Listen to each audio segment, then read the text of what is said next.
जय हिंद साथियों, आप सभी का फिर से स्वागत है आपके YouTube चैनल राज ज्ञान विद गौरव में।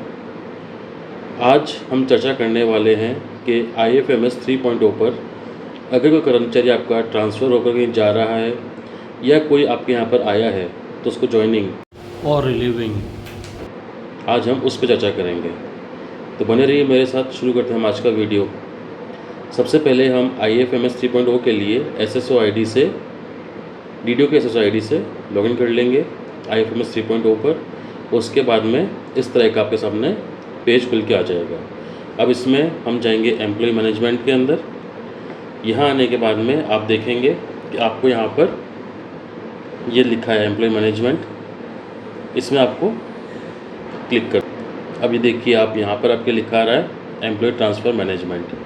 अब हम इस पर क्लिक करेंगे। यहाँ आने के बाद में आप देखेंगे कि आपके यहाँ पर लिखा हुआ है जॉइनिंग, यहाँ लिखा हुआ आपका रिलीविंग और यहाँ लिखा हुआ आपका रिवर्ट जॉइनिंग। रिलीविंग में हमको क्या करना है, ये लिखा हुआ रिलीविंग यहाँ पर, तो आप सबसे पहले यहाँ पर क्लिक करेंगे रिलीविंग पर। आपके यहाँ से कोई कर्मचारी किसी और संस्था में गया है तो उसके वो हम रिलीव करते हैं अपने ऑफिस से। तो आप देखिए आप रिलीविंग पे क्लिक करेंगे, उसके बाद में आपके सामने एम्प्लॉय की लिस्ट इस तरह से खुल करके आ जाएगी। यहाँ आने के बाद में अब आप चेक कर लेंगे कि किस एम्प्लॉय को आपको रिलीव करना है। सपोज़ मुझको इस आईडी पर रिलीव करना है तो उसके लिए क्या करूँगा मैं, यहाँ पर देखिए आप ये लिखा हुआ है रिलीव, इस पर हम क्लिक करेंगे। इस पर मैं क्लिक करता हूँ। इस पर रिलीव करने के बाद में सबसे पहले तो आप ये चेक कर लेंगे एम्प्लॉय की details, employ name, employ ID, designation, DDO code, ये सब आपको यहाँ पर लिखा हो, आप इसको एक बार देख लेंगे। उसके बाद में अब नीचे आपको कुछ क्वेश्चंस पूछे जाएंगे, रीज़न फॉर रिलीविंग, तो आप यहाँ पर क्लिक करेंगे। तो अब रिलीव क्यों कर रहे हैं अपने ऑफिस से, उसके आपको आंसर्स यहाँ पर लिखे हुए, ऑप्शंस दिए हुए हैं यहाँ पर। General transfer, transfer on request, change headquarter, APO, change headquarter suspension, transfer और ट्रांसफ़र रिडिप्यूटेशन। सिंपल अगर प्रशासनिक दृष्टि से ट्रांसफ़र होता है तो उसको हम लेंगे जनरल ट्रांसफ़र के अंदर। अगर सब ट्रांसफ़र शैक्षिक होता है तो हम लिखेंगे ट्रांसफ़र ऑन रिक्वेस्ट। तो अभी इस केस में जो मैं कर रहा हूँ उसमें जनरल ट्रांसफ़र है, तो हम इस पर जनरल ट्रांसफ़र पर क्लिक कर देते हैं।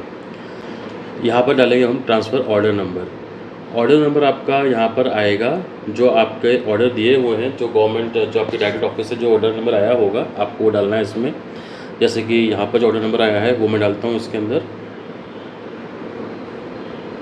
उसके बाद में उस ऑर्डर की डेट वो आपको यहाँ पर डालनी है, किस डेट का वो ऑर्डर निकला था वहाँ से वो ले लेंगे आप यहाँ पर। और अथॉरिटी, कहाँ से आपको वो ऑर्डर मिला है उसके लिए आपको यहाँ पर लिखना होगा। यहाँ पर ऑर्डर आया है डायरेक्टरेट से, तो हम यहाँ पर लिखेंगे from directorate office. Directorate office mention करने के बाद में अब आपको ऑफिस से जो रिलीव किया होगा उसका ऑर्डर नंबर चाहिए यहाँ पर, तो यहाँ डालेंगे relieving order number. Relieving date डाल देता हूँ यहाँ पर कि आपको कब रिलीव किया वहाँ से, तो वो मैं डाल देता हूँ यहाँ पर। और रिलीविंग टाइम अपना आ जाएगा यहाँ पर आफ्टरनून। उसके बाद में आएगा रिलीविंग अथॉरिटी, आपको किसने रिलीव किया वहाँ से वो आप यहाँ पर सेलेक्ट कर लीजिए। HOD, जॉइनिंग डिपार्टमेंट, कहाँ ज्वाइन करने वाले हैं आप, वो आप यहाँ पर सर्च कर लीजिए। यहाँ पर ये आ गया डिपार्टमेंट हमारा, इसको हम टिक कर लेते हैं। जॉइनिंग डिपार्टमेंट, जॉइनिंग ऑफिस, अब हम यहाँ पर जॉइनिंग ऑफिस डाल देते हैं अपना। तो यहाँ पर हमने डाल दिया है अपने ऑफिस का नाम जहाँ पर एम्प्लॉय रिलीव होकर के जाएगा, तो वो आ गया। अब यहाँ पे पूछा गया है जॉइनिंग लोकेशन, तो आप लोकेशन डाल दो यहाँ पर। ये लोकेशन भी आ गई यहाँ पर। अब पूछ रहा है ये आपसे सैलरी पेड अप टू, मतलब लास्ट मंथ तक का सैलरी बिल आपको लास्ट ऑफिस से विड्रॉ हो चुका है, तो अब आप यहाँ पर शो कर सकते हैं दैट आपको जुलाई तक का पे कर दिया गया है, अगस्त का नए ऑफिस से पे होगा। तो आप यहाँ पर जाइए और यहाँ पर 31 जुलाई तक इसको आप कर सकते हैं salary paid up to. Remaining CL balance, अब आप डाल सकते हैं कि आपके पास CL कितनी बची हुई है, आप वो डाल दीजिए यहाँ पर। रिमेनिंग CL बैलेंस के बाद पूछ रहे हैं आपसे रिमेनिंग RH बैलेंस। RH मतलब रेस्ट्रिक्टेड हॉलीडे, हिंदी में अगर बोले हम इसको तो आपका ऐच्छिक अवकाश, वो कितना बैलेंस आपके पास में है आप वो यहाँ पर शो कर दीजिए।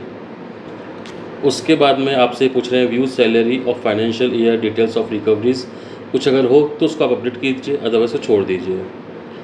डॉक्यूमेंट्स में डॉक्यूमेंट टाइप्स में देखते हैं हम क्या है। No due certificates, other, relieving order sanction, retirement order sanction, suspend और ट्रांसफ़र ऑर्डर।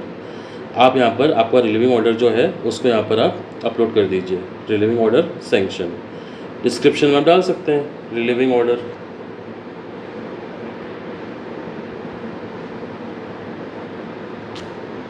उसके बाद में जो आपका रिलीविंग ऑर्डर है उसको आप यहाँ पर फाइल को अपलोड कर दीजिए। यहाँ पर मैंने अपना रिलीविंग ऑर्डर जो है उसको फाइल में अपलोड कर दिया है। यहाँ पर आप चाहें तो उसको यहाँ पर इस पर क्लिक करके देख सकते हैं। अगर गलत हो गया हो तो आप यहाँ से उसको डिलीट भी कर सकते हैं। अब ये करने के बाद में आपको यहाँ पर आगे डालना है एंटर डेजिग्नेशन। अब जो डेजिग्नेशन आपका है वो आप डाल दीजिए यहाँ पर। उसके बाद में आप पूछा गया आपसे एंटर डिपार्टमेंट, वो डाल दीजिए। उसके बाद में एंटर ऑफिस, वो डाल दीजिए अब यहाँ पर। उसके बाद पूछ रहे हैं आपसे एंटर एड्रेस, तो आप यहाँ पे आपका ऑफिस का डाल दीजिए एड्रेस। इसके बाद में अगर आपको कुछ रिमार्क्स ऐड करने हैं तो वो आप इसमें ऐड कर सकते हैं। ये सब फुलफ़िल करने के बाद में आप वापस इसको रीचेक कर लीजिएगा और फिर यहाँ पर लास्ट में आपको दिखेगा बटन सबमिट का। यहाँ पर देखिए, आपको मैं दिखाता हूँ मैं आपको, ये यहाँ पर लिखा हुआ सबमिट। अब आप इस सबमिट पर क्लिक कर दीजिए। सबमिट करने के बाद में आपसे ये क्वेश्चन करेगा, तो इसको आप यहाँ पर टिक करके इसको आप यहाँ पर येस कर दीजिए। येस करने के बाद में आप यहाँ से अपने एम्प्लॉय को रिलीव कर सकते हैं, रिलीव हो जाएंगे मतलब। अब यहाँ पर ये पूछ रहा है कि आपको जो रिलीव करना है ये आपके पास ऑप्शंस अलग अलग, तो आप यहाँ पर कर दीजिए OTP विदाउट साइन। OTP आएगा और वो सीधे यहाँ पर रिलीव हो जाएंगे। तो चलिए हम इस पर क्लिक करते हैं OTP विदाउट साइन। OTP आने के बाद में आप OTP को प्रोसीड कर दीजिए। उसके बाद में आपके पास आ जाएगा that successful, your application has been successfully submitted. अब यहाँ पे आप इसको ओके कर दीजिए। ओके करने के बाद में आपके जो एम्प्लॉय है ये आपके जहाँ आपको उनको ट्रांसफ़र करना था उनको आप वहाँ पर रिलीव कर चुके हैं। तो इस तरह से ये प्रोसीजर पूरा आपका एम्प्लॉय को रिलीव करने का। सेम वे में हम इसको जॉइनिंग में भी ऐसे ही कर सकते हैं। देखिए जॉइनिंग यहाँ पर ये लिखा हुआ है जॉइनिंग का। अब आप इस पर जब कोई एम्प्लॉय आपके यहाँ पर आएगा तो आप इस पर क्लिक करेंगे अगर, तो यहाँ पर आपकी जॉइनिंग रिक्वेस्ट दिखाएगा, तो आप उसको यहाँ पर आकर के उसको ज्वाइन करवा सकते हैं। तो कुछ इस तरह से आप अपने एम्प्लॉय को रिलीव भी कर सकते हैं और कोई अगर नया आपके यहाँ पर आता है तो उसको आप यहाँ पर ज्वाइन कर सकते हैं, ज्वाइन करवा सकते हैं। तो आज के लिए इतना ही। मेरी वीडियो को लाइक कीजिएगा, मेरे चैनल राज ज्ञान विद गौरव को सब्सक्राइब कीजिएगा और कमेंट में बताइएगा आपको कैसा लगा मेरा वीडियो। आज के लिए धन्यवाद। फिर से मिलते हैं हम नेक्स्ट वीडियो में। जय हिंद।